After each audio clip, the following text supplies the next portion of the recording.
अस्सलाम वालेकुम dear students, myself Mohammad Saeed Rihan, first year MBBS student at King Edward Medical University Lahore.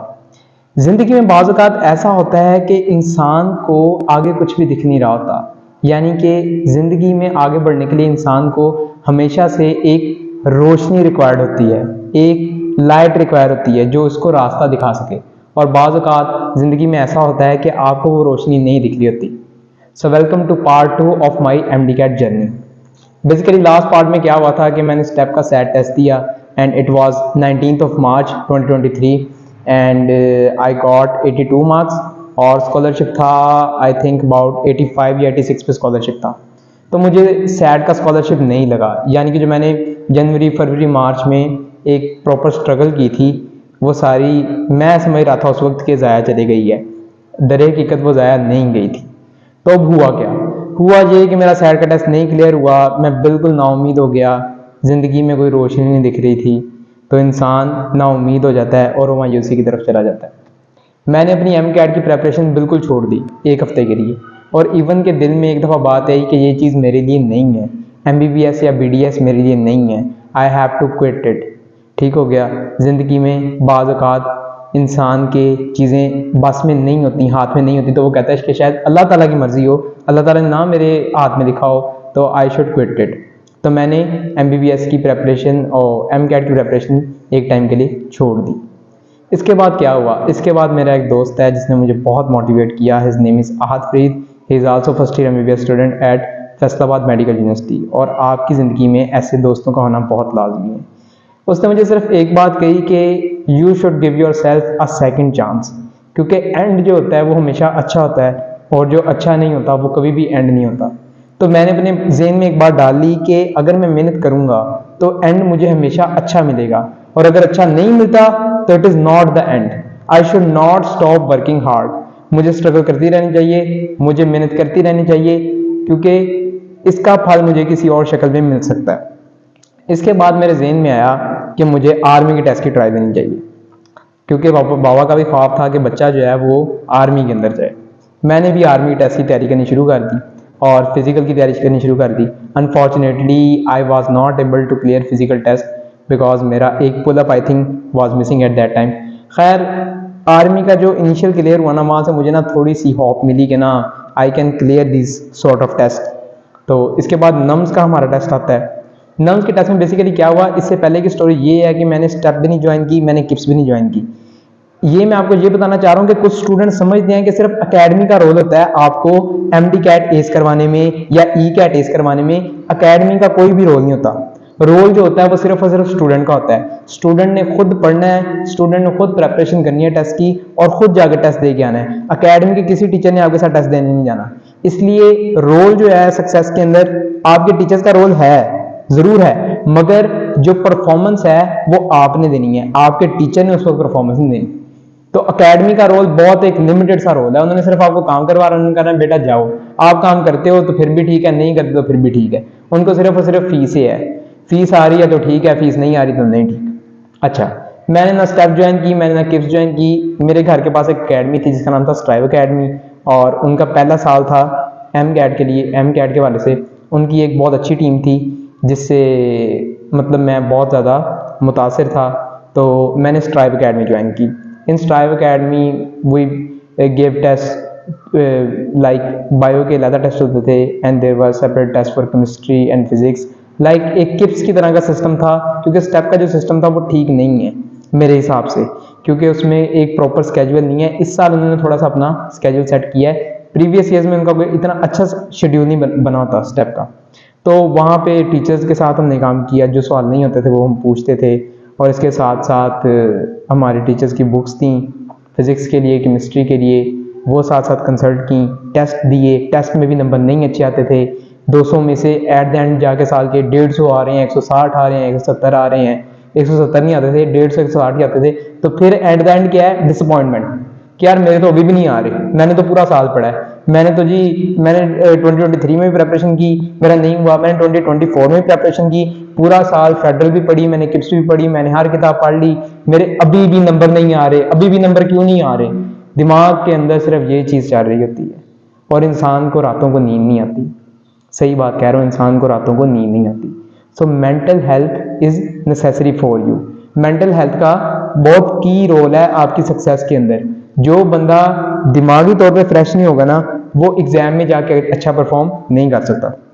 तो मेरे number फिर भी अच्छे नहीं आ रहे थे। नम्स का जब मैंने टेस्ट दिया ना, तो नम्स का टेस्ट मुझे बड़ा इजी लगा। और उस दिन मैंने एक चीज़ नोटिस की कि मैं अपने साथ मतलब कैंडीज लेके गया था या फ्रेशर लेके गया था, वो मैं उधर बैठा चिंगम थी उसको चबाई जा रहा था बैठा। तो अब मैंने क्या ऑब्जर्व किया कि जब आप कोई मीठी चीज़ खाते हो ना, तो ब्रेन को ग्लूकोज चाहिए होता है, तो ब्रेन फुल मेरा रिलैक्स हो गया।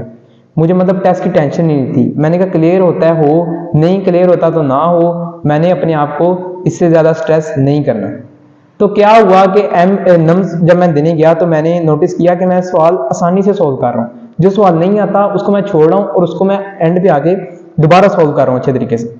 घर आ गया, बहुत कॉन्फिडेंट था कि नम्स का टेस्ट बहुत अच्छा हुआ। कुछ ऐसे एमसीक्यूज थे एक दो जो मतलब आते थे मगर जेन से उस वक्त स्किप हो गए। ये बेसिकली ये चलता रहता है इंसान की जिंदगी में, थोड़ा सा लक डिपेंडेंट भी टेस्ट होता है। जब मैंने एक अननोन सोर्सेज से की आईजी कि ये की ठीक है, ये ठीक है, वो की देखी तो मुझे लगा कि ना मेरे एमसीक्यूज 140 टू 141 जो हैं वो तकरीबन करेक्ट हैं। अच्छा, जब मुझे ये लगा ना, मुझे उस वक्त पता लगा कि मेरे में मसला था क्या। मसला सिर्फ ये था कि मैं टेंस हो जाता था, मैं नर्वस हो जाता था और मैं कहता था मैंने करना है।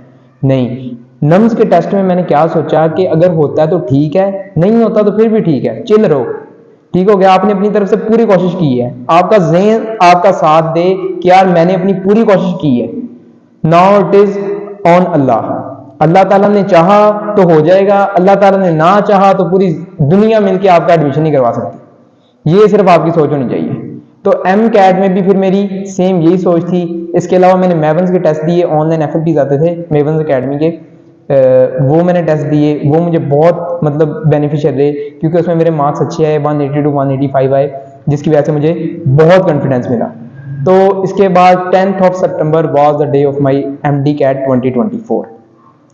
आई was present at the test centre at I think accurately 9 to 10 AM I think. 3 घंटे का आपका एमकैट का टेस्ट होता है, ठीक हो गया। कोई प्रेशर नहीं था, हाथ में भाई ने इस दफ़ा डार्क चॉकलेट पकड़ी हुई थी और full chill, full relax, dopamine और सेरोटोनिन के लेवल ऊपर थे कि यार इस दफ़ा नहीं होता तो भाड़ में जाए एमडी कैट। मैंने डी फार्मा का टेस्ट दे दिया था पंजाब यूनिवर्सिटी का, and I was aiming for admission in D pharma कि मेरा डी फार्मा पंजाब यूनिवर्सिटी में एडमिशन आ जाए। आई डोंट नीड एनीथिंग, मुझे सिर्फ अब डी फार्मा चाहिए, ठीक हो गया। मैंने डी फार्मा के लिए अप्लाई करना था 19 सितंबर को, मगर एम कैट दिया, घर आया, इतना कॉन्फिडेंस था कि यार 175 तक एमसीक्यूज ठीक होंगे। अब टेस्ट के दौरान क्या हुआ, टेस्ट के दौरान पहला पेज खोला बायोलॉजी का, 1 2 3 4 5 6 7 8 9 10 12 एमसीक्यूज थे पहले पेज पे, आज भी मुझे याद है। उन 12 में से 5 एमसीक्यूज मुझे अभी भी नहीं आते थे, मतलब कि मैं टेंस हो गया दोबारा। मैंने आराम से सोचा, मैंने कहा यार कुछ नहीं होता, ये एमसीक्यूज मैं छोड़ देता हूँ, दोबारा आऊंगा और दोबारा कर लूंगा। तो मैंने जब दोबारा आके देखे तो वो 5 एमसीक्यूज मुझे आते थे। इसका मतलब क्या है कि जब आप टेंस हो किसी भी एमसीक्यूज पे, उसको छोड़ दें, लीव इट, अगले क्वेश्चन पे जाएं, अगले क्वेश्चन को सोल्व करें, ठीक हो गया। और एक फिजिक्स का क्वेश्चन था, वो मुझे नहीं आता था, मैंने उस पर अपना वक्त नहीं जाया किया। मैंने देखा यार आता है तो ठीक है, नहीं आता तो ठीक है, चिल रहो। ये नहीं है कि इसको अपनी मेंटल हेल्थ पे सवार कर लो, आपका ज़हन आपके लिए जरूरी है। कामयाबी एम कैट क्लियर करना नहीं है, ठीक हो गया ना। मे भी कल को आप कोई सीएसपी अफसर लग जाओ, मे भी कल को आप कोई आला पोस्ट पे चले जाओ जिसपे कोई डॉक्टर नहीं जा सकता, ठीक हो गया। तो कामयाबी is not M CAT. M CAT कर लेना, एमबीबीएस कर लेना, एफसीपीएस कर लेना, कामयाबी की कोई हद ही नहीं है, ठीक हो गया। कामयाबी एक आसमान की तरह आप कामयाबी को ले लें कि आसमान जितना वसी है कामयाबी भी उतनी वसी है। बस हम अपनी अपनी लिमिट्स और अपने अपने पैरामीटर्स मुकर्रर कर देते हैं कि यार मेरे लिए एम कैट करना कामयाबी है, मेरे लिए एमबीबीएस करना कामयाबी है। कामयाबी की कोई लिमिट नहीं है, जैसे मर्जी अगले लेवल पे जाई जाओ। एक लेवल हो गया एम कैट हो गया, एमबीबीएस हो गया, एफसीपीएस हो गया, तो यार मैं किसी यूएसएमएल के लिए या लैब के लिए चला जाऊँ, इसके बाद मैं एमफिल के लिए चला जाऊँ, पीएचडी के लिए चला जाऊँ, कामयाबी की कोई लिमिट नहीं। तो हुआ क्या, मैंने अपने एमसीक्यूज देखे, 175 वर करेक्ट, और कुछ का मुझे था मतलब मुझे नहीं पता था कि सही है कि गलत हैं। तो जब की आई मैंने उस वक्त देखा तो मेरे 181 करेक्ट थे, और उस रात भी मुझे नींद नहीं आई, और I was suffering from tachycardia, मेरी हार्ट बीट इंक्रीज होगी, मुझे कुछ नहीं पता चल रहा था। इट फील्स लाइक अनरियल, यानी कि एक ऐसा इंसान जिसकी ज़िंदगी में 1.5 साल से डिप्रेशन है, 1.5 साल से इंसोम्निया टाइप की एक फीलिंग है, उसको नींद नहीं आती रात को, उसको एक चीज़ तंग करती है कि मैं क्यों नहीं अच्छा परफॉर्म कर रहा, और एक दिन उसके 181 मार्क्स आए हों आउट ऑफ 200, तो उसकी फीलिंग बता रहा हूँ कि मुझे रात को नींद नहीं आई और it was unbelievable for me. आज भी मैं जब किंग एडवर्ड में जाता हूँ ना, किंग एडवर्ड का मैं बाहर से दरवाज़ा देखता हूँ, पर लिखा था किंग एडवर्ड मेडिकल यूनिवर्सिटी, तो इट फील्स अनरियलिस्टिक।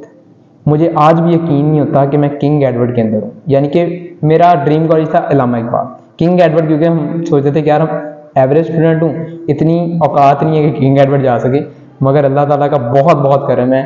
तो एट द एंड क्या है जी कि God help those who help themselves. अगर आप कोशिश करेंगे, आपका अल्लाह पे यकीन है, अल्लाह पे तवक्कल है, अल्लाह पे तवक्कल है और आपने मेहनत की होगी, तो इंशाल्लाह आप जिस चीज़ की भी कोशिश करेंगे वो आपको मिल जाएगी। तो आज के लिए इतना ही, अगली वीडियो में मिलते हैं। अल्लाह हाफ़िज़।